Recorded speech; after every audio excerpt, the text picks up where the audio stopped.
Chirala MLA Amanchi Krishnamohan ఈ పేరు అందరికీ రాష్ట్రంలో సుపరిచితులు. వివాదాస్పదుడైన ఎమ్మెల్యేగా బాగా పేరున్న ఆమంచి కృష్ణమోహన్ వైఎస్ఆర్ పార్టీలోకి చేరడానికి పూర్తిగా రంగం సిద్ధమైంది.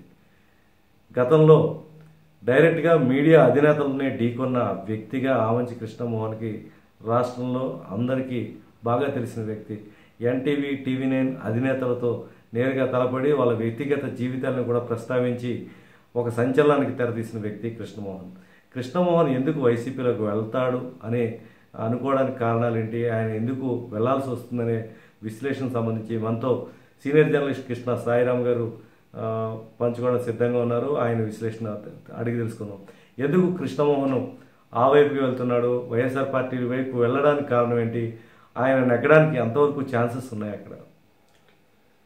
ప్రధానంగా ఆమంచి కృష్ణమోహన్ ఒక స్వతంత్ర ఎమ్మెల్యే, ఆ స్థాయి రాష్ట్ర స్థాయిలో పేరు ప్రఖ్యాతులు ఉండడం అనేది చెప్పుకోదగ్గ పరిణామమే. ఎందుకంటే 2014 ఎన్నికల్లో వైసీపీ తెలుగుదేశం పార్టీ బలంగా పోటీ పడినటువంటి పరిస్థితుల్లో కాంగ్రెస్ సైతం ఒక్క అభ్యర్థిని కూడా, మిగిలిన పార్టీలు ఏమీ లేకుండా, అంటే తెలుగుదేశం పార్టీతో చేతులు కలిపినటువంటి బీజేపీ, వైసీపీ వీళ్ళకి సంబంధించినటువంటి ఎమ్మెల్యేలు మాత్రమే ఎన్నికైనప్పటికీ కూడా ఆమంచి కృష్ణమోహన్ నెగ్గగలిగాడు అంటే అతనికి ఆ నియోజకవర్గం మీద ఉన్నటువంటి పట్టు అర్థమవుతుంది. అయితే అప్పటి నుంచి కూడా ఆయన అసోసియేటెడ్గా తెలుగుదేశం పార్టీకి అనుకూలంగా ఉంటూ వస్తున్నారు.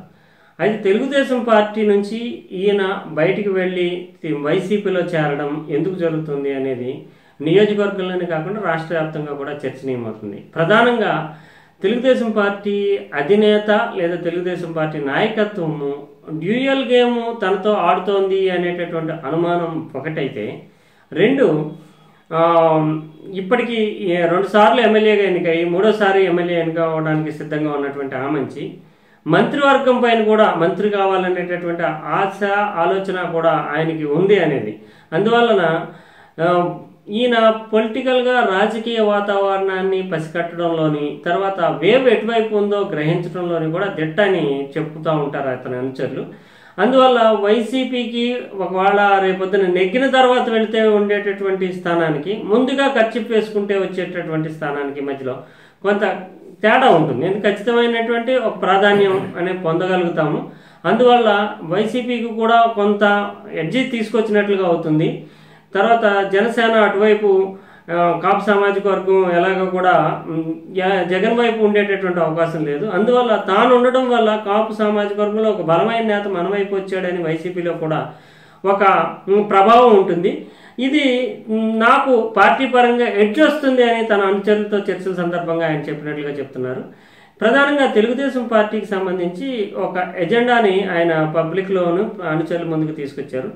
తెలుగుదేశం డ్యూయల్ గేమ్ ఆడుతోంది. ఎందుకంటే పోతుల సునీత ఈయనతో పోటీ చేసి ఓడిపోయినటువంటి పోతుల సునీతకి ఎమ్మెల్సీ స్థానం ఇవ్వడం, మహిళా అధ్యక్షురాలుగా చేయడం, తర్వాత సంక్షేమ కార్యక్రమాలకు సంబంధించినటువంటి కోట ఏదైతే ఉందో ఇండివిజువల్గా ఆమంచి కృష్ణమోహన్ ఖాతాలో పడకుండా తెలుగుదేశం పార్టీ నాయకులు, స్థానికంగా ఉన్న నాయకులు తమంతట తాము చేపట్టడం, అంటే పార్టీకి సంబంధించినటువంటి క్రెడిట్ పార్టీ ఖాతాలో పడేటట్టుగా చూసుకోవడం. దీంట్లో కూడా మనం ప్రధానంగా చెప్పుకోవాల్సింది ఏంటంటే ఆమంచి కృష్ణమోహన్ ఒక బలమైనటువంటి నాయకుడు, నియోజకవర్గంలో స్వతంత్రమైనటువంటి వైఖరి కలిగిన నాయకుడు. అందువల్ల అతను ఈ రోజున తెలుగుదేశంతో ఉండొచ్చు, రేపొద్దున వైసీపీ వైపు వెళ్ళొచ్చు, లేకపోతే ఇండిపెండెంట్గా ఉండవచ్చు. అందువల్ల పార్టీ నిర్మాణాన్ని బలిపెట్టి ఆమంచి కృష్ణమోహన్ని పూర్తి స్థాయిలో బలోపేతం చేయడం వల్ల తెలుగుదేశం పార్టీకి కలిసి వచ్చేటటువంటిది ఏమీ ఉండదు. అందువల్లనే తెలుగుదేశం అగ్రనాయకత్వం కూడా మొదటి నుంచి పార్టీని నమ్ముకుని ఉన్న వాళ్ళని సముచిత ప్రాధాన్యం ఇస్తూనే వాళ్ళను కూడా చూసుకుంటూ వాళ్ళకి కూడా ప్రభుత్వ అభివృద్ధి కార్యక్రమాల్లో భాగస్వామ్యం ఇస్తుంది. అందువల్ల ఈ విషయం మాత్రం ఆమంచి కృష్ణమోహన్కి కొంత ఆగ్రహానికి కారణమైంది. తాను స్వతంత్రంగా నెగ్గినటువంటి ఒక వ్యక్తిని తెలుగుదేశానికి అసోసియేట్గా ఉంటూ వస్తున్నప్పటికీ కూడా నియోజకవర్గం మీద పూర్తి స్థాయి పెత్తనాన్ని, నియోజకవర్గంలో స్వతంత్రంగా తెలుగుదేశం కూడా తన వెనకాల నడవాల్సిన పరిస్థితి లేకుండా తాను వేరు తెలుగుదేశం వేరు అన్నట్లుగా డ్యూయల్ రోల్ ఉండడం వల్ల ఇది ఖచ్చితంగా తనకి రేపొద్దున యాంటీ ఇన్కంబెన్సీ కూడా ఉంటుంది. యాంటీ ఇన్కంబెన్సీ ఉన్నప్పుడు తెలుగుదేశం పూర్తిగా సహకరించకపోతే కనుక తనకి కష్టకాలం ఎదురవుతుంది. ఎందువల్లనే ఇప్పుడు ముందుగానే ఈ యాంటీ ఇన్కంబెన్సీని కనుక మనం తిప్పికొట్టాలంటే, ఎంతవరకు అసోసియేట్గా ఉన్నప్పటికీ కూడా తిప్పికొట్టాలంటే వైసీపీ వైపు పెడితే కొంత ఎడ్జ్ ఉంటుంది. ముందుగానే రిజర్వ్ చేసుకున్నట్లు ఉంటుంది వైసీపీలో స్థానాన్ని. రేపొద్దున అదృష్టం కలిసి వచ్చే అవకాశం ఉంటుంది అనేటటువంటి ఆ 3 కోణాలని దృష్టిలో పెట్టుకుని ఆయన నిర్ణయం తీసుకున్నట్లుగా మనకి అక్కడి నుంచి అందుతున్నటువంటి సమాచారాన్ని బట్టి తెలుస్తుంది. కొణిజేటి రోసయ్య శిష్యుడిగా రాష్ట్రంలో ఒక సమయంలో చక్రం తిప్పిన వ్యక్తిగా కృష్ణమోహన్ అందరికీ తెలుసు. దూకుడుగా రాజకీయాలు చేయడంలో ఆయన సాటి అన్న పేరు కూడా ఉంది. అలాంటి వ్యక్తి తన ఇండిపెండెంట్గా కూడా లేకపోతే ఒక సొంతంగా ఒక చిన్న పార్టీ పెట్టుకుని పోటీ చేసినా కూడా ఆ నియోజకవర్గంలో ఆదరించిన పరిస్థితి కనిపిస్తుంది. గత 2014 ఎన్నికల్లో సెంటిమెంట్ బేస్గా రాజకీయాలు జరిగాయి. ఈ నేపథ్యంలో అక్కడి నుంచి ఎట్లా గెలవగలిగారు ఆయన? తర్వాత రేపు రాబోయే 2019 ఎన్నికల్లో కృష్ణమోహన్ వ్యూహం ఎలా ఉండబోతుంది? ఖచ్చితంగా. ఎందుకంటే కృష్ణమోహన్కి లోకల్గా ఉండేటటువంటి పట్టు, అంటే కేబుల్ రంగంలో కావచ్చు, తర్వాత చెరువులు ఇతరత్ర అంటే ఎక్కువ ప్రజలకు సంబంధించినటువంటి యాక్టివిటీలో ఈయన ఇన్వాల్వ్ అవ్వడము, తర్వాత ఈ కరప్షన్కి సంబంధించిన అంటే ఇతనికి ఉండేటటువంటి వివిధ రకాల వ్యాపారాల ద్వారా ఆర్థికపరమైనటువంటి అవసరాలకి ఈయన ప్రభుత్వ కాంట్రాక్టుల మీద కానీ ప్రజల మీద కానీ ఆధారపడాల్సినటువంటి పరిస్థితి లేకపోవడం వల్ల ఇతను పని చేస్తాడు.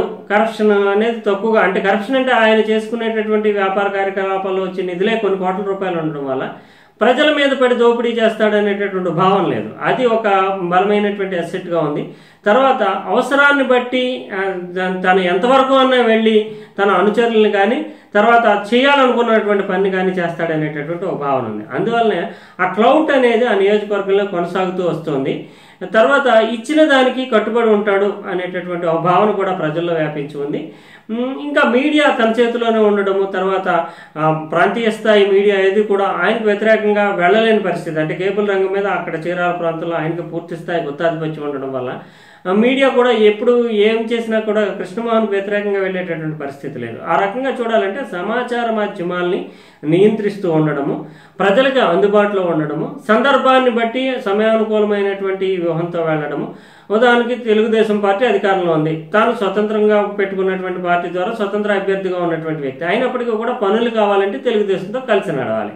ఇప్పటి వరకు తెలుగుదేశంతో కలిసి నడిచాడు, అంటే పనులు చేయించడం, ప్రజలకు పనులు చేయించేటటువంటి క్రమంలో తాను అవసరానికి అంటే కాంటెక్స్ట్ని బట్టి వెళ్ళడం అనేటటువంటిది ఆ నాయకుడి యొక్క లక్షణంగా చెప్పుకోవాల్సి ఉంటుంది. ఈ విషయంలో కృష్ణమోహన్ పక్కగానే వెళ్తారు. దూకుడుగా వెళ్ళడంతో పాటు ఆ దూరదృష్టి కూడా కనబరుస్తారు. అందువల్లనే అక్కడ పాతుకుపోయినటువంటి నాయకుడిగా తనకి ఒక ప్రత్యర్థే లేడు అనేటటువంటి ఒక ధీమాని భరోసాని కలిగినటువంటి నాయకుడిగా స్వతంత్రమైనటువంటి ముద్ర వేసుకున్నటువంటి ఆమంచి కృష్ణమోహన్ ఈ నిర్ణయం తీసుకోవడంలో వైసీపీలోకి వెళ్ళాలనేటటువంటి నిర్ణయంలో కూడా ముందు చూపు ఉంది అనేది ఆయన అనుచరుల నుంచి అందుతున్నటువంటి సమాచారం. ప్రధానంగా రేపొద్దున అంటే అక్కడ ఉన్నటువంటి వేవ్ను బట్టి చూస్తే కనుక వైసీపీ రేపొద్దున అధికారంలోకి వస్తే ముందుగా వచ్చినటువంటి తనకి ఒక సముచితమైనటువంటి ప్రాధాన్యం, ఉన్నతమైనటువంటి పదవి లభిస్తాయనేటటువంటి అంచనా, ఆ రకమైనటువంటి భరోసాతోటే ముందుకు వెళ్తున్నారనేది మనకి ప్రకాశం జిల్లా రాజకీయ వర్గాల నుంచి అందుతున్నటువంటి సమాచారం.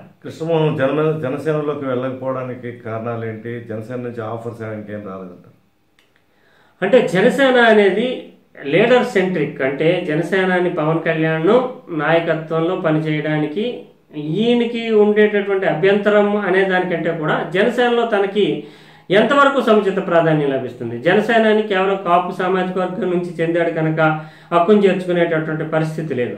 అందువల్ల కేవలం ఒక నాయకుడిగా తాను వెళ్ళొచ్చు, కానీ జనసేనలో అందరూ ఎక్కువగా ఉభయ గోదావరి జిల్లాలో ఉండేటటువంటి కాపు సామాజిక వర్గ నేతలకి లభించినంతటి ప్రాధాన్యం ప్రకాశం జిల్లాలో అదే సామాజిక వర్గానికి చెందినటువంటి ఆమంచి కృష్ణమోహన్కి లభిస్తుంది అని చెప్పలేం. అందువల్ల అటు ఇటు అన్ని రకాలైనటువంటి రాజకీయ సమీకరణలను సరిచూసుకున్న తర్వాత ఇప్పుడు తన అవసరం ఏ పార్టీకి ఎక్కువగా ఉంది అంటే జనసేనలో ఆల్మోస్ట్ జనసేనలో కాపు సామాజిక వర్గం అనేది పిలప్ అయిపోయి ఉన్నటువంటి పరిస్థితి, అందరూ కూడా దాన్ని ఓనప్ చేసుకుంటున్నటువంటి పరిస్థితి.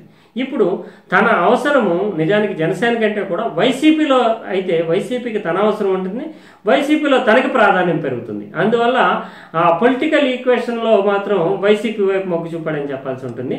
జనసేనలో తనకి తగినంత ప్రాధాన్యం లభించదు అనేటటువంటి అనుమానం కూడా అటువైపు తొంగి చూడకపోవడానికి కారణంగా మనం చెప్పుకోవచ్చు. Thank you very much Sairam గారు.